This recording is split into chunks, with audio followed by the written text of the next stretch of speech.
Chegamos hoje à nossa aula 7, esse livro maravilhoso, Barro nas Mãos do Oleiro, capítulo 7, o caminho da esperança.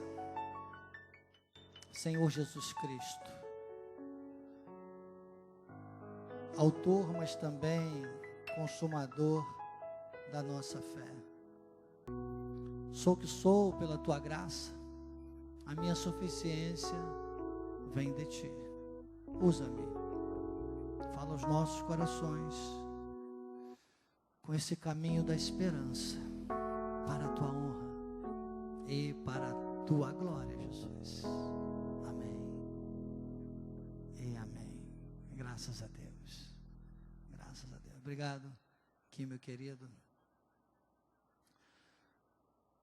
Minha palavra mais uma vez de gratidão a Deus pela oportunidade, pela vida do apóstolo Miguel Ângelo, da bispa Rosana, da família apostólica, pela confiança que detém sobre as nossas vidas, eu e a minha esposa, nesse chamado também da Escola de Capacitação e Crescimento Espiritual. É muito gratificante poder ombrear os nossos líderes e poder pastorear a sua vida às terças-feiras, na Escola de Capacitação e Crescimento Espiritual. Bem-haja você que tem sentido de Deus, que este também é um grande momento de você aprender as nuances que só ao apóstolo Paulo foi revelado no terceiro céu e que podem nos levar a ter uma vida diferenciada nesta terra, a ser um cristão de renome. As pessoas têm que olhar para você e não apenas dizendo, aquele fulano de tal é evangélico, é crente. Não, tem que dizer assim, poxa, mas ele é diferente. Ele é um evangélico, mas é diferente. Então, é uma mensagem, é uma posição, é um feeling, é uma ligação que não pode se resumir apenas a estar na igreja, mas a ser igreja, a viver igreja, a estar o tempo todo apoiado naquilo que a graça de Deus diz. Isso vai fazer de você um cristão de renome. As pessoas vão olhar e vão dizer, opa, essa pessoa realmente fez a diferença, essa pessoa realmente vive o evangelho, essa pessoa realmente vive a graça de Deus. Então, aqui, o nosso livro é Barro nas Mãos do Oleiro, né? Temos que entender muito, ficar muito claro, essa colocação do que é carne e o que é espírito. E na semana passada foi muito interessante, porque a aula 6 falava sobre a bênção da amizade. A bênção da amizade, e agora se conecta a essa conclusão do livro, que é o caminho da esperança.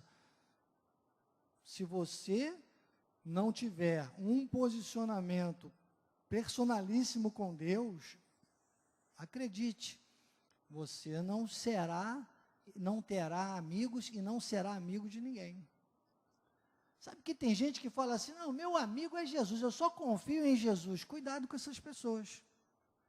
Essas pessoas não entenderam nada de viver uma vida centrada em Deus. Eu expliquei isso na semana passada, muito sobre essa questão da bênção da amizade, como você pode ter essa bênção.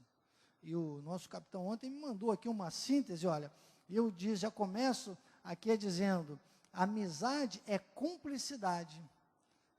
Então, procure pessoas dentro desse eixo espiritual que você conseguiu atingir, porque se você estiver dentro dessa perspectiva, você vai encontrar amizades verdadeiras, que você possa sentir essa cumplicidade. Quanto maior o nível ministerial que você esteja, você às vezes é muito atacado por pessoas que, na verdade, não são pessoas espirituais. Muita atenção, porque não é só por estar dentro da igreja que a gente vai se descuidar com essas coisas. Vamos procurar realmente os afins espirituais. Não é que a gente vai desprezar ninguém, nós vamos amar, interceder e ensinar. Eu falei muito sobre tudo isso, mas ter comunhão, é diferente. Eu digo sempre, no mundo espiritual isso é muito válido. A psicologia também fala isso, mas no mundo espiritual isso é muito real. Os semelhantes se atraem. Então você tem uma vida de santidade. Às vezes a pessoa quer reclamar, eu dei uma festa e veio aqui na minha casa, mas ninguém queria louvar, ninguém queria adorar. Meu irmão, está na hora de trocar de amigos. Desculpe. Se você quer dar uma festa na sua casa, e na sua festa você quer louvar, quer adorar e tal, e as pessoas que vão lá não fazem isso, é porque está na hora de você trocar de amigos. Desculpe. Afinidades. Eu mostrei então por que a bênção da amizade, que foi como o Senhor falou a Abraão lá em Gênesis 12, de 1 a 3. Ele disse, farei de ti uma grande nação. Isso é graça. E depois ele diz, sai da tua terra, da tua parentela, sai daquilo que é humano, sai dessa visão humana com relação ao que você vai buscar de comunhão. Sabe? Diz, vai para uma terra que eu te mostrarei. E ele diz, se tu uma bênção, abençoarei os que te abençoarem, amaldiçoarei os que te amaldiçoarem. Então, esse vínculo, o barro nas mãos do oleiro, você passa a ser bênção. Então, primeiro, você é bênção. Você é do bem. Nas mãos de Deus, você só vai querer o bem. Você será incapaz até de odiar. Eu mostrei a diferença entre amar, né, e odiar. Eu expliquei o que é amar. Eu disse, amar é não odiar. Mostrei a diferença entre amar e honrar. Quer dizer, foi tremenda esta nossa aula. Maravilhosa. Tudo isso é para a gente trazer para o nosso eixo, o nosso lado pessoal. E fazer hoje o melhor que você pode fazer com o melhor que você tem. Senão você não tem esperança nem para você e nem para quem está à tua volta. Que é o tema de hoje, o caminho da esperança. O apóstolo Miguel Ângelo começa dizendo, não há modo de mandar ou ensinar mais forte e suave do que o exemplo. Estão vendo a conexão do que eu venho dizendo até agora? O exemplo.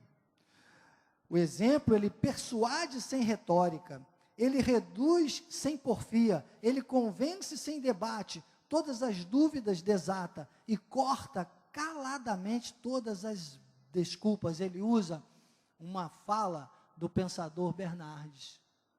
Então você veja que interessante, ele persuade sem retórica, ou seja, não precisa de ter muitas formalidades para persuadir ou convencer alguém, sabe? Não precisa de muita retórica. Ele reduz sem porfia, ou seja, ele reduz sem brigar, sem rebater, sem criticar, sem forçar barra. Ele consegue trazer a coisa para o eixo. Ele convence sem debate, sem aquela disse-me-disse que você vê por aí. Ele desata todas as dúvidas, ele corta caladamente todas as desculpas. E aí o apóstolo coloca um bom exemplo, é o melhor sermão, de Franklin, uma outra frase poderosa. Eu gosto muito dessas frases, e eu falei exatamente até agora o quê? De exemplo, de você ser o modelo.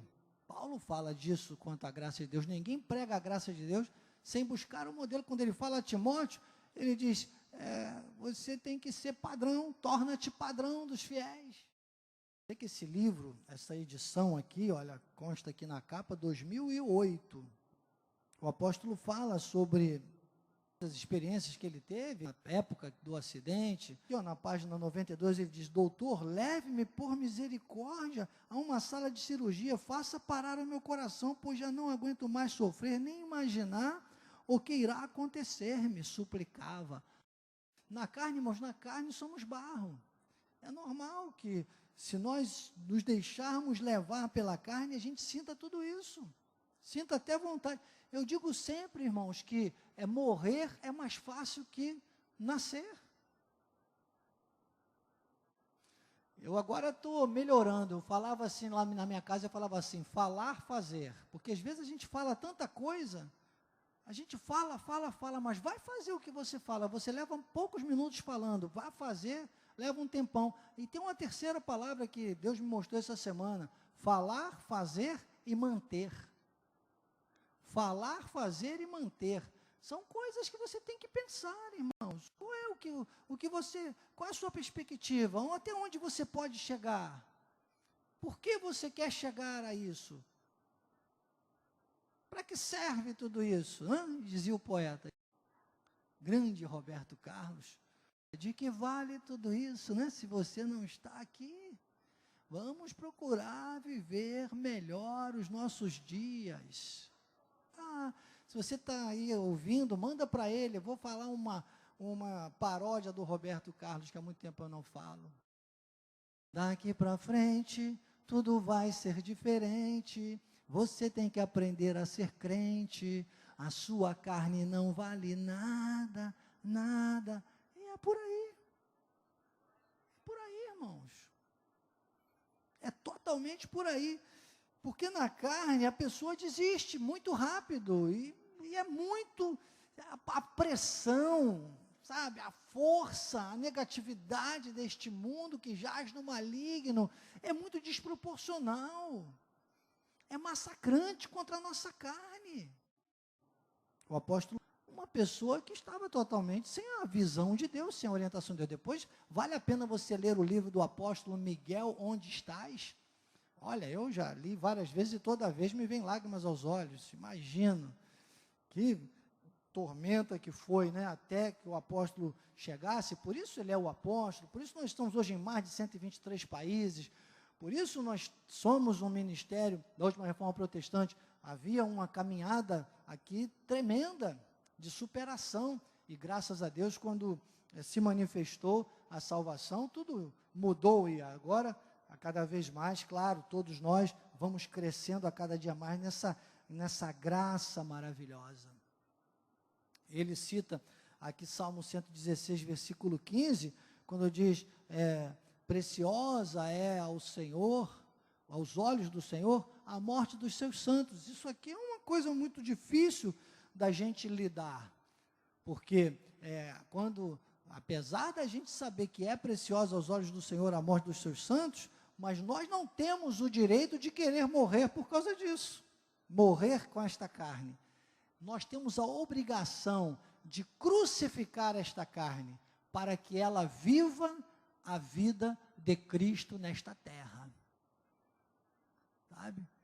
Então, Cristo veio a este mundo, está lá em Romanos no capítulo 8, a partir do versículo 28. Ele veio a este mundo em carne, para que nós agora, vivendo Cristo, ele pudesse ser o primogênito entre muitos irmãos.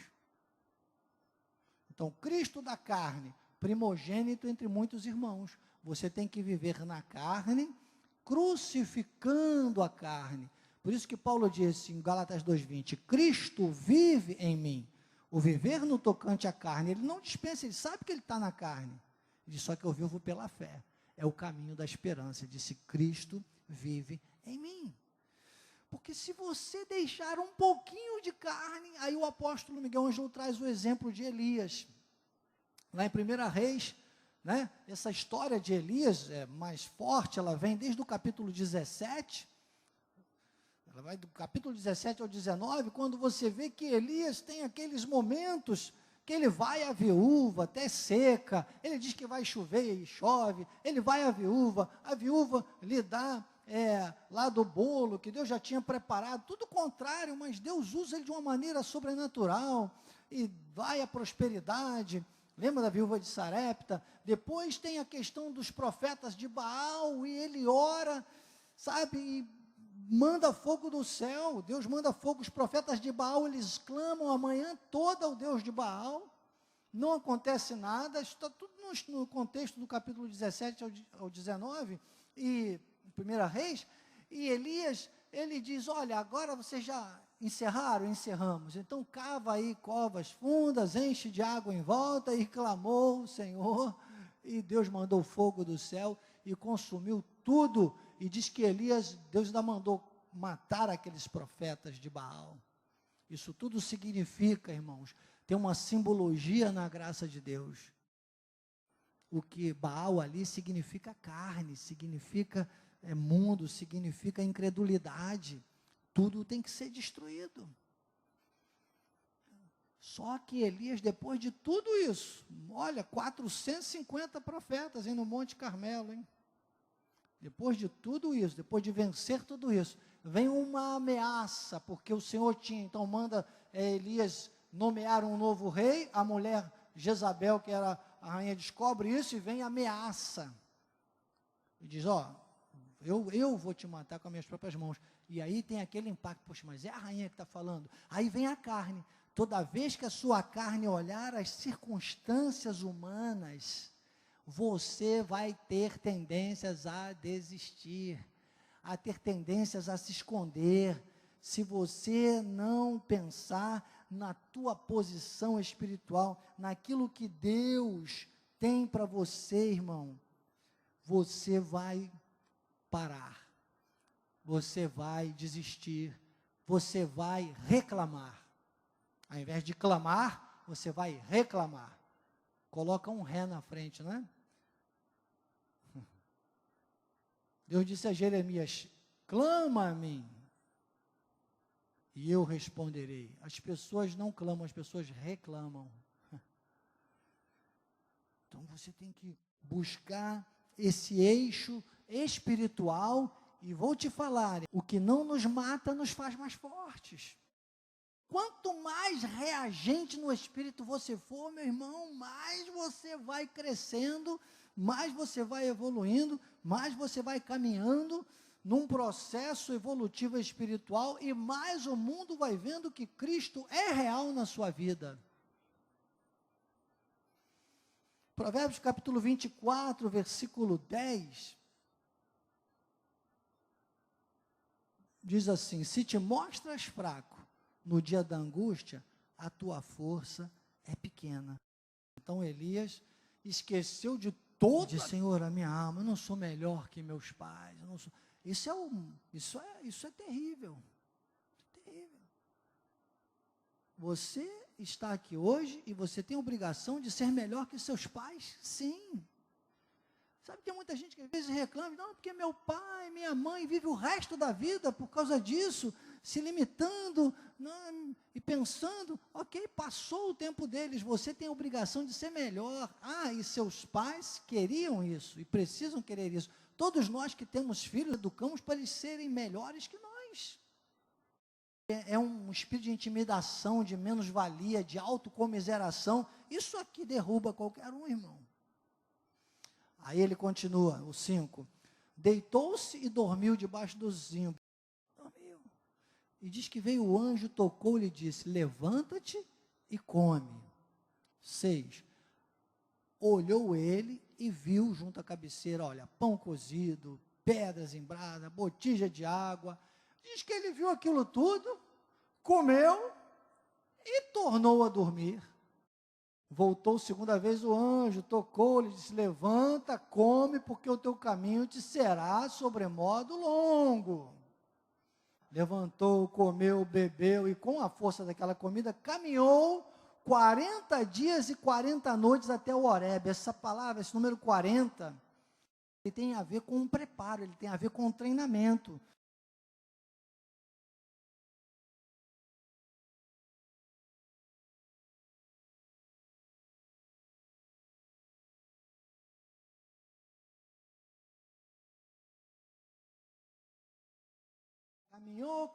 Caminhou, meditou. E para onde foi parar Elias? Entrou numa caverna. Cuidado quando entrar na caverna. Você não é para ficar entrando em caverna. Atenção e cuidado, porque quem fica dentro de caverna, fica em autocomiseração. Pessoas que estão em repreensão por Deus, pessoas que estão sendo corrigidas por Deus, geralmente estão dentro da caverna e não querem sair da caverna, e às vezes você vai e entra na caverna atrás da pessoa. Nunca entre na caverna atrás de ninguém. Você deve chegar na porta da caverna e gritar o nome da pessoa. Chegar na porta da caverna é estar ao alcance da pessoa e fazer tudo o que você puder fazer para que a pessoa saia da caverna. Mas nunca tente entrar, nunca avance demais nessas questões com a outra pessoa.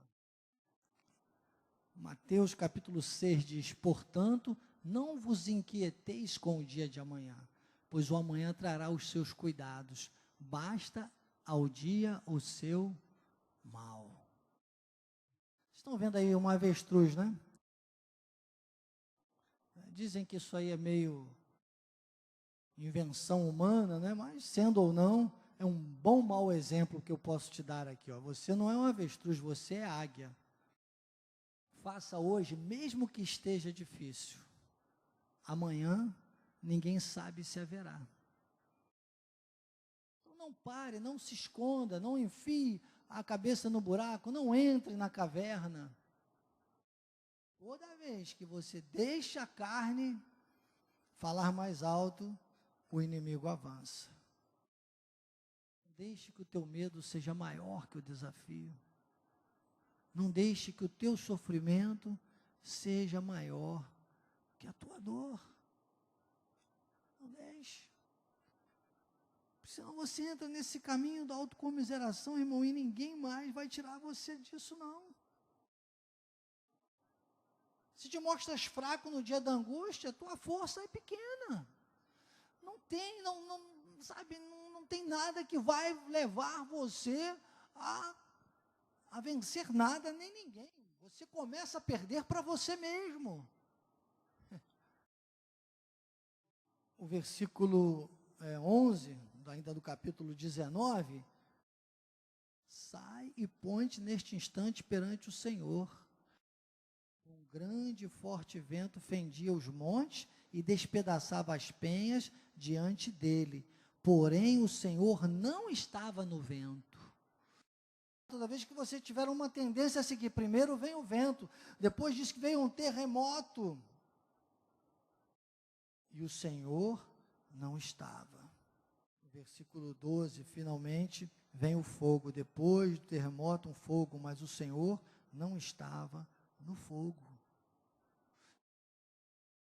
Depois do fogo, um cicio tranquilo e suave.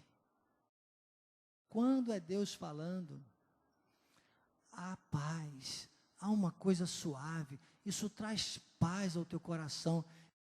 Jeremias 29, 11, não está aí, mas você pode fazer uma remissão. Eu é que sei que pensamentos têm a vosso respeito, pensamentos de paz e não de mal, para vos dar o fim que desejais. Você tem que filtrar. Qual é o teu desejo? Você tem desejos? Ok. Nós, como nessa vida, nós temos direito de ter desejos. Mas qual é o teu desejo? Quais são as suas expectativas? Quais são as suas perspectivas? Essa imagem que eu já usei aqui no outro tema esse ano, hoje eu trago de novo para você. Um naufrágio, uma pessoa num redemoinho de água, isso é a terra, isso são as dificuldades, são as fortalezas, mas a pessoa está com desejo focado naquilo que Deus projetou para ela. Ela tem expectativas nas promessas da palavra.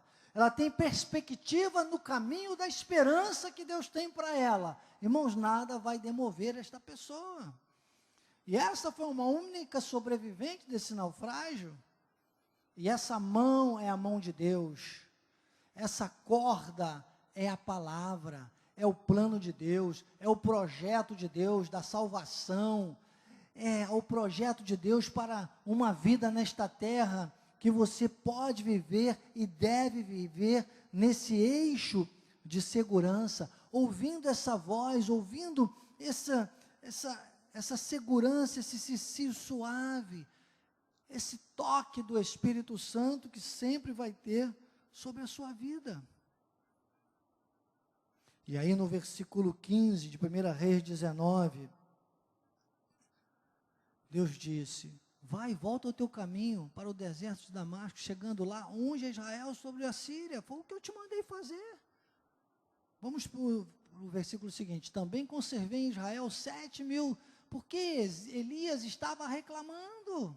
Elias estava ali, eu fiquei sozinho, depois que eu matei lá, ao invés dele pensar, naquele momento o Senhor usou ele, sozinho, para matar e vencer os 450 profetas, agora ele era uma pessoa de visibilidade espiritual. É isso que eu quero dizer a você. Lembra porque que eu comecei fazendo uma ligação com o tema da semana passada, o caminho da amizade? Se você seguir os projetos de Deus, os preceitos de Deus, eu falei na semana passada, antigamente, eu tinha crescido com um conselho que me davam, que diziam, olha, você tem que aturar a família, porque a família Deus escolhe, mas você pode escolher os amigos, então escolha bem seus amigos, hein? Conviva com a família, que a família Deus escolhe. Irmãos, eu vou te dizer, hoje eu não quero saber nem se é de família ou de amigo. É como Jesus disse quando levaram lá a mãe dele e os irmãos, ele estava tratando das coisas do reino. Ele diz, a minha mãe e os meus irmãos são aqueles que fazem a vontade do Pai. São 3 tipos de família nesta terra. É a família genética, da nossa árvore genealógica, né? É a família espiritual, que são os 2/3 de salvos, e é a família da fé, que são aqueles que professam a fé e creem na Bíblia da mesma forma que você acredita, que confessam as verdades de Deus e vivem Deus nesta terra, vivem o plano de Deus nesta terra da forma que você vive. Esses você tem que escutar e conviver e ter maior comunhão com esses. Porque convivência você vai ter com todos, mas comunhão com poucos. Eu cheguei a dizer, desculpem, eu falei, líder para mim, eu só me submeto a quem conhece, a quem tem a revelação da graça de Deus. E olha que cada dia eu sou mais seletivo, desculpe, modéstia à parte. Paulo disse aos Coríntios, não eu, mas a graça de Deus comigo, que daqui a pouco vão dizer que é vanglória, mas a cada dia eu cresço e conheço mais, irmãos, acreditem. Eu descobri isso, descobri o meu chamado, graças a Deus pela vida do apóstolo Miguel Ângelo, foi nesse ministério, ele é a voz de Deus para a minha vida, eu descobri isso assim que cheguei aqui. Por que minha mãe tinha insistido que o meu nome fosse Daniel? Por que eu cresci ouvindo minha mãe dizendo, você vai ser o homem da oração e da ciência da palavra? Eu não encontrava ciência em lugar nenhum, eu encontrei aqui o Evangelho da Graça, que é a ciência que explica a Bíblia. Eu tenho buscado esse crescimento, irmãos, não é fácil. Vocês imaginem, em 2008, o apóstolo fala aqui no livro que as pessoas estavam muito desanimadas, já haviam muitos suicídios por aqui, o suicídio estava crescendo. Você imagina hoje, com essa pandemia, com esse momento, são muitos problemas, toda hora morre gente. Desculpe eu falar desse jeito, às vezes parece que eu estou banalizando, irmão, desculpe, para morrer basta nascer. Minha mãezinha sempre falava isso. Está esquecendo que o nosso projeto não é nosso, é de Deus. O projeto de Deus não para. É de eternidade a eternidade. Mas Elias ali, ele dizia, ele estava reclamando, fiquei sozinho. Deus disse, não, eu conservei 7.000 homens, todos os joelhos que não se dobraram a Baal, toda a boca que não beijou. Irmãos, tem 7.000, 7.000 é o número da perfeição. Tem um número perfeito de pessoas sobre essa terra que hão de dizer Jesus Cristo é o Senhor, hão de ouvir essa graça genuína, hão de viver realmente ipsis literis, o Evangelho da Graça. E não se assustem, muitos no nosso meio não vivem e nem viverão isso nunca. Isso me dá dores de parto. É tão difícil vir numa terça-feira, não é? Mas é assim que Deus trata conosco. Você está na escola de capacitação e crescimento espiritual, desculpe. Eu preciso te lembrar isso. Faça uma força para, enxergar tudo isso e não deixar mais se levar pela carne. Bispo, você, não, eu desventurado homem que sou. Mas cada dia mais eu estou melhorando. Irmão, estou melhor que ontem, hoje, com certeza. E amanhã eu vou estar melhor ainda, se Deus me mantiver vivo nesta terra. Se Ele não me mantiver vivo nesta terra, estarei vivo na glória. Se amanhã alguém disser para você que eu morri, não acredite, disse Billy Graham. Não. Você fala dessas questões, Irmãos, eu não posso admitir que o crente tenha medo da morte. A morte não tem poder sobre nós. Está na Bíblia. Tragada foi a morte. Quem tem medo de morrer não vive. O problema é que tem gente que vive como se nunca fosse morrer e morre como se nunca tivesse vivido. 72 horas depois ninguém lembra mais. É problema de cada um. Para nós tem um caminho da esperança. E vai ter sempre, irmãos. Acredite, vai ter sempre. Sempre vai. Se eu fosse pensar, sabe, naqueles que já passaram, por exemplo, por aqui. Imagina o apóstolo Miguel Ângelo, se fosse pensar por pessoas, há poucos dias tivemos notícia aí de agora com esse período de pandemia, que as pessoas ficam em casa e sabe, novo normal, entram no novo normal, aí já tem gente que acessa uma igreja ou outra, quer ver o que estão falando. Cuidado, irmão, você tem o teu normal, que é da graça de Deus, você tem o nosso site com centenas de mensagens, você tem 24 horas no ar de graça pura, pela TV web, pela rádio web, pelo nosso site da sede, você ainda tem o site das missões, a página do Facebook de missões também, o YouTube de missões, você tem o Instagram de missões, tem todas as mídias da sede. Para que buscar beber água suja? Um dos pastores do Nordeste, pastor, ainda bem que era auxiliar, simplesmente assistiu lá não sei o que de quem, era muito amigo, trazia tudo aqui para a gente, castanha para mim, para o apóstolo, e tal, meu amigo, e cadê? Falando mal do ministério, arrastando pessoas para o vômito, e olha que vai sofrer.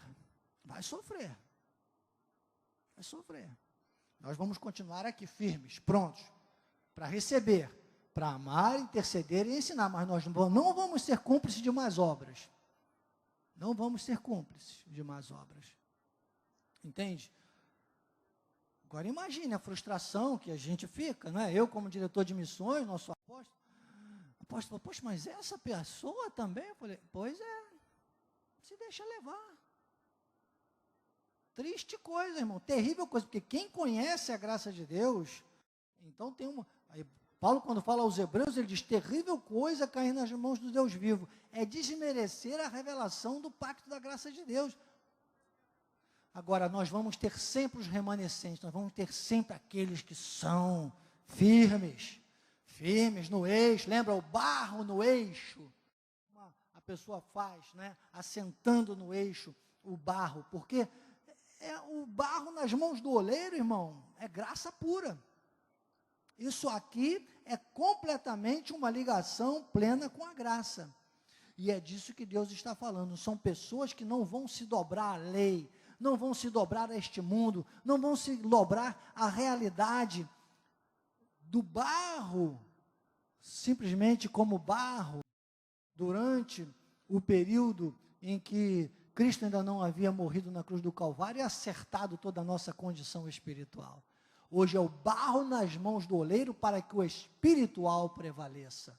É conferindo coisas espirituais com coisas espirituais, como Paulo diz na sua palavra. E aí, 2 Timóteo diz, Deus não nos tem dado espírito de covardia, mas de poder, de amor e de moderação. Deus já nos tem dado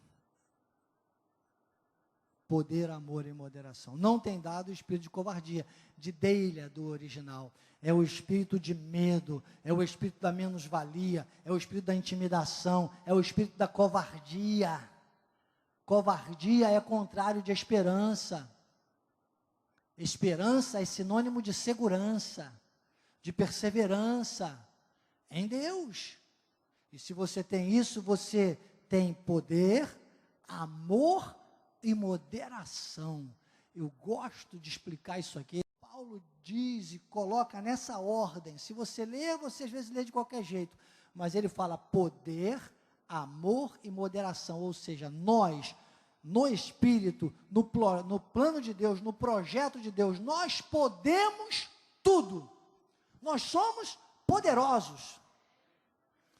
Mas tem duas palavras que vêm depois, e a terceira chama-se moderação, que vem vinculada a uma palavra amor. O amor é ser do bem. Lembra que eu já expliquei para você? Amar é não odiar, é ser incapaz de fazer o mal.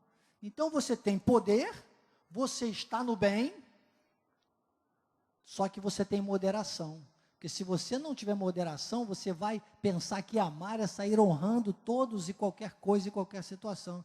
Você vai ser muito, irmãos, você não tem que ser muito bonzinho.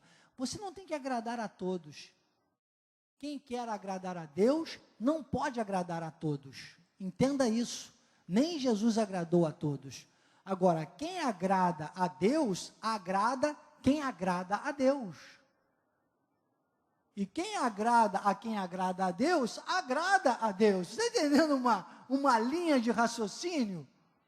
Um eixo espiritual de fé, de família da fé. Eu citei semana passada e cito de novo Gálatas 6,10. Gálatas 6,10, que Paulo diz, enquanto tivermos oportunidade, façamos o bem. Fazer o bem para nós é só uma questão de oportunidade, irmãos. Fazer o bem é não fazer o mal. Fazer o bem é amar o próximo, amar a Deus, ao próximo, a si mesmo. Você não faz o mal ao próximo, você não faz o mal a você mesmo, porque tem gente que faz o mal a si o dia inteiro, o tempo todo. E muito menos fazer o mal para Deus, só faz o bem, só faz o certo. Então, isso é o que articula, né? Está ali o forte. Você tem poder, você tem o amor, e tudo isso com a moderação. Quem é que faz essa moderação? É a visão do Espírito Santo. É a visão da missão. É a revelação da graça de Deus na tua vida. Por isso que depois Paulo diz em Filipenses 4,13, tudo posso, no amor, no bem, com ouvidos espirituais, na moderação. Ele diz, naquele que me fortalece. Ele nos traz para o eixo da fé, irmãos. O apóstolo diz aqui no finalzinho, a fé é esse puro tacho, na página 99. Não é apenas olhar com essa incapacidade do mundo, mas é se ver como barro nas mãos do oleiro, na sua condição espiritual. Você tem que entender o seguinte, se eu não posso, Deus pode. Toda vez que chega naquele momento mais crítico, diz, opa, peraí, aqui não dá, tentei daqui, tentei dali, Senhor, é contigo. Deseje servir a Deus, tenha expectativa no plano de Deus na sua vida, tenha perspectiva nas boas obras da fé. Olhe, foque, esteja firmado, e você vai ver o que Isaías falou no capítulo 40, versículo 28 a 31. Não sabes, não ouvistes que o eterno Deus, o Senhor, o Criador dos fins da terra, nem se cansa, nem se fatiga? Não se pode esquadrinhar o seu entendimento? Faz forte ao cansado, multiplica as forças ao que não tem nenhum vigor. Os jovens se cansam, se fatigam, os moços de exaustos caem. Mas os que esperam no Senhor. Aquela mulher ali ancorada, segura ali, ela estava focada, disse, olha, aguentei até agora, eu tenho esse eixo, eu tenho essa palavra, eu tenho uma mão ali em cima para me segurar, eu tenho um plano espiritual, eu tenho um projeto de Deus, daqui não saio, daqui ninguém me tira. Ele diz, os que esperam no Senhor, os que renovam as suas forças, sobem com asas como águia, correm e não se cansam, caminham e não se fatigam. não vai dormir, não entra na caverna, não desiste de tudo, não diz, não, mas não sei, às vezes a pessoa diz, não, mas é que agora o médico deu um diagnóstico, irmão, deixe quem quiser falar, quando alguém falar, para você, você fala, glória a Deus, ao meu Deus toda a glória, a minha força vem do Senhor. Não haja como aquela imagem da avestruz, que dizem até que aquilo ali é uma confusão quanto à imagem da avestruz com a cabeça no buraco, mas só usando como exemplo, né? Não haja assim, se escondendo com a cabeça. Faça hoje, mesmo que esteja difícil. Amanhã é amanhã. E ninguém sabe se vai ter amanhã ou se não vai. Amanhã pertence a Deus. O amanhã é de Deus. Ele disse, basta cada dia o seu mal. Já li com você esse texto. Hoje, 2 Coríntios, capítulo 12, versículo 10, diz, sinto prazer nas fraquezas, nas injúrias, nas necessidades, nas perseguições, nas angústias, por amor de Cristo, porque quando sou fraco, então é que sou forte. Às vezes, você se sente, é claro, num mundo que hoje é o mundo da lei do gesto, é o mundo da lei da vantagem, não é? Tem hora que a gente fica, né, oxe, desculpe, fica mesmo, mas só que você não pode ficar muito tempo não, caia logo em si, irmãos, qualquer que seja a situação, porque o que Deus tem para você, o projeto dele é sempre o melhor. Romanos 5, versículos 1 a 5, olha aí a explicação. Justificados, pois, mediante a fé. Lembra que quando Elias, então, começou a ouvir Deus, foi um cicio suave, né? E ele sentiu segurança para fazer o que Deus estava mandando. Deus está mandando você avançar. Deus está mandando você gritar bem alto a graça de Deus. Deus está mandando você viver a graça de Deus. Deus está mandando você ser exemplo. Romanos 5, de 1 a 5, então ele diz, justificados, pois, mediante a fé, temos paz com Deus por meio de nosso Senhor Jesus Cristo, por intermédio de quem obtivemos igualmente acesso pela fé. O segredo é esse, irmãos, o caminho da esperança está na fé, no pacto da graça, é dizer, esta graça na qual estamos firmes, e gloriamo-nos na esperança da glória de Deus, e não somente isto, mas também nos gloriamos nas próprias tribulações, sabendo que, olha, você tem que saber, a tribulação produz perseverança, e a perseverança, experiência, e a experiência, esperança. Ora, a esperança não confunde, você não fica no espírito de Deila, do medo, do pavor, de ser mais um atormentado. Ele diz, porque o amor de Deus é derramado em nosso coração pelo Espírito Santo que nos foi outorgado. Olha a qualidade de eixo de vida espiritual que a revelação da graça de Deus nos dá, irmãos.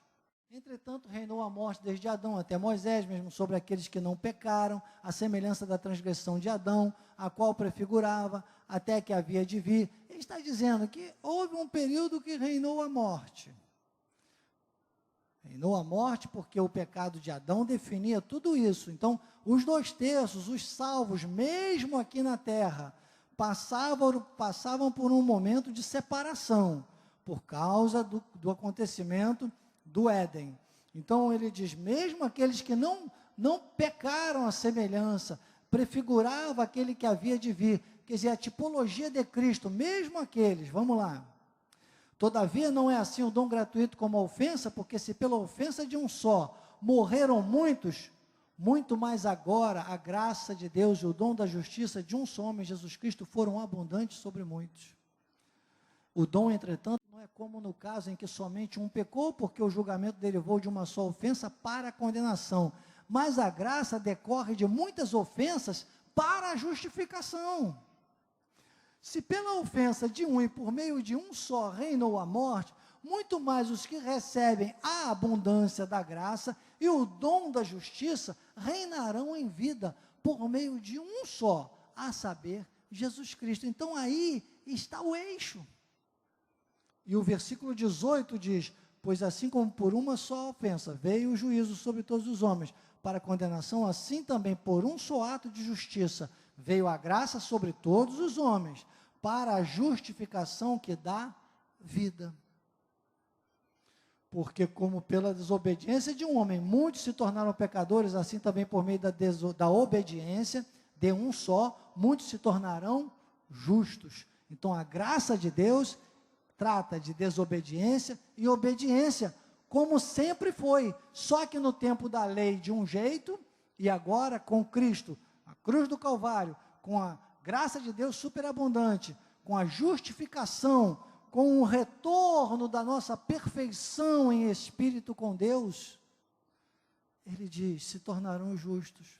Você é um justo nessa terra, você tem que viver como justo, você tem que buscar esse eixo que está no caminho da fé. Essa tem que ser a sua esperança, nenhuma outra. Sabe, nenhuma outra, nada pode te dominar. E aí os 4 pilares da fé, nós encerramos hoje o caminho da esperança, com essa imagem que é maravilhosa, que nos dá base lá em Hebreus capítulo 10, versículos 35 e 36, ele fala de confiança, ele fala de perseverança, fala de esperança, fala de segurança. Diga, os 4 pilares da fé: confiança, perseverança, esperança, segurança. Ele diz, não abandoneis, portanto, a vossa confiança. O apoio bíblico está em Hebreus 10, 35 e 36. Não abandoneis, portanto, a vossa confiança. Ela tem grande galardão. Tendes, contudo, necessidade de perseverança. Viu? Perseverança. Quem persevera, mantém, espera. E diz, aí vem o eixo da segurança, que é fazer o quê? A vontade do Pai. É viver a vontade de Deus. É a resignação, é a resiliência, é esforçar-se para que, havendo feito a vontade de Deus, alcanceis a promessa. Essa promessa tem para nós um caminho, uma caminhada, um caminhar de esperança. Mas o barro tem que estar nas mãos do oleiro. Assim seja, assim disse o Espírito da graça. Não seja mais uma vítima. Você não foi gerado para ser mais uma vítima da mentira. Seja um apologista da verdade. Não seja mais um na estatística da crise. Seja um protagonista da vitória. Obrigado, Jesus. Sairemos deste lugar com alegria e em paz. Em plena paz nós seremos guiados. Guiados pelo Teu Espírito e guardados pelos Teus anjos. Que a Tua graça, o Teu amor e as doces consolações do Teu Espírito Santo, Pai, se manifestem, não só hoje, mas eternamente.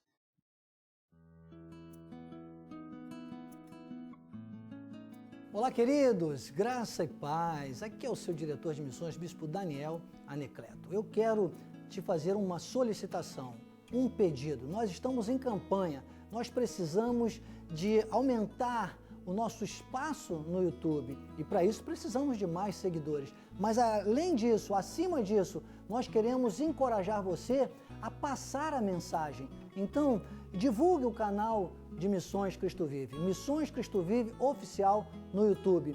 Seja um seguidor e também passe, multiplique o número de seguidores e leve essa mensagem à sua família, aos seus amigos, aos membros da Igreja Cristo Vive. Eu conto com você. Não se esqueça, siga-nos no YouTube. Eu sou o Bispo Daniel, graça e paz.